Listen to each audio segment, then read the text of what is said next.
లలిత exchange Utsav. పాత నగల అదే బరువుకి కొత్త నగలు తీసుకో. నగల ప్రైస్ లో 20% ఆదా చేసుకోవచ్చు. కేవలం జగనన్నని ఓడించాలి, వాళ్ళ అధికారంలోకి వచ్చేయాలి అన్న ఆలోచన తప్ప మరొక ఆలోచన లేదు.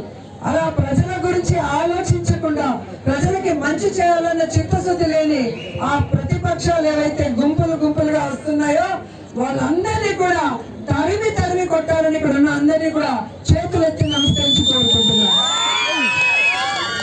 ఎందుకంటే మీరు ఒక్కసారి అయ్యో పాపం అని 2014లో చంద్రబాబు నాయుడుకి ఓటేసి గెలిపించినందుకు ఈ రాష్ట్రం ఎంత వెనక్కి వెళ్ళిపోయిందో మీ అందరికీ కూడా తెలుసు. ఒక్క అభివృద్ధి లేదు, ఒక సంక్షేమం లేదు. ఏది అడిగినా కూడా రాష్ట్రం విడిపోయింది, నష్టపోయింది, కష్టాల్లో ఉన్నామంటూ కుంటి సాకులు చెప్పాడు. కానీ ఈ మధ్యలోనే మీకు తెలిసింది స్కీములు చేయడానికి డబ్బులు లేదు, కానీ స్కాములు చేయడానికి బాగా డబ్బు ఉంది చంద్రబాబు నాయుడు దగ్గర అని అన్ని కేసుల్లో ఇరుక్కున్నాడు. తాత ఈ మధ్యలోనే బెయిల్తో బయటకు వచ్చాడు, కానీ ఖచ్చితంగా లోపలికి వెళ్తాడు, జీవితాంతం లోపలే ఉంటాడు. అలాంటి వ్యక్తి వల్ల మనకి ఎటువంటి ఉపయోగం లేదు. ఈ రోజు ప్రజల కోసం తన తండ్రి గారు ఈ ప్రజల మొహాల్లో చూడాల్సిన చిరునవ్వుని చూడకుండానే వెళ్ళిపోతే ఆ చిరునవ్వుని చూడాలని రాజన్న పరిపాలన మళ్ళీ తీసుకొని రావాలని జగనన్న మీకోసం ఈ వైఎస్ఆర్ కాంగ్రెస్ పార్టీ స్థాపించారు.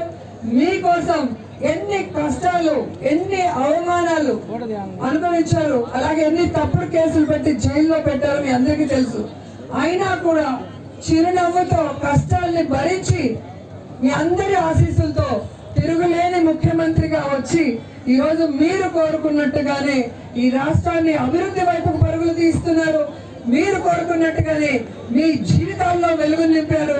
మీరు కోరుకున్నట్టుగానే మీ పిల్లలకి బంగారు భవిష్యత్తు ఇచ్చి మీ కుటుంబాలకి ఆరోగ్య సురక్ష ద్వారా ఈ రోజు ఆశీర్వదిస్తున్న విషయాన్ని కూడా గమనించాలని కూడా ఈ సందర్భంగా తెలియజేసుకుంటున్నాను.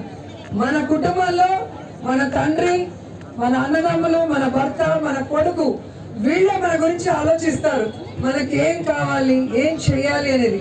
కానీ ఈరోజు రాజశేఖర రెడ్డి గారి కుటుంబం, అప్పుడు వైఎస్ఆర్ గారు కానివ్వండి, ఇప్పుడు జగనన్న కానివ్వండి, మీ కుటుంబంలో ఒక కొడుకులాగా, ఒక తండ్రిలాగా, ఒక బిడ్డలాగా ఆలోచించి ప్రతి కుటుంబాన్ని కూడా తన సొంత కుటుంబంగా భావించి ఈరోజు ఆ కుటుంబంలో ఎంతమంది ఉంటే అర్హులు అంతమందికి కూడా సంక్షేమాన్ని అందిస్తున్నారు అంటే అది మనసున్న కుటుంబం.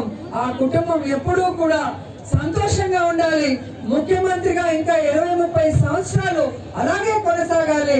మన అందరి జీవితాలు, మన పిల్లల భవిష్యత్తు బాగుండే విధంగా ఈ రాష్ట్రం అభివృద్ధి వైపుకి మరింత స్పీడ్ గా ముందుకు వెళ్లే విధంగా మీ అందరూ కూడా సాయం గుర్తుకు ఓటేయాలని కూడా మనస్ఫూర్తిగా కోరుకుంటున్నాను.